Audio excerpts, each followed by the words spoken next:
వెంటనే ఆ మెడకి చుట్టేసుకుంది, కొమ్మకి చుట్టేసింది, కొమ్మ ఉంచి పట్టుకుంది. పైన కూర్చునున్నారు హనుమ.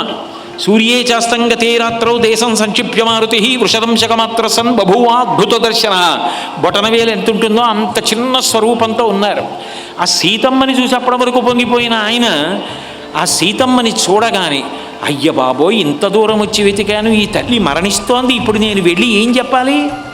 ఇప్పుడు ఈవిడికి ఊరట కలగాలంటే నేనేం మాట్లాడాలి? ఏం మాట్లాడితే నమ్ముతుంది? రావణాసురుడు వచ్చి మాయారూపంతో మాట్లాడుతున్నాడని ఇంకా బెంగపెట్టుకుంటుంది. ఏవం బహువిధాం చింతాం చింతయిత్వాం మహాకపి సంసర్వో మధురం వాక్యం వైదేహ్య వ్యాజహార.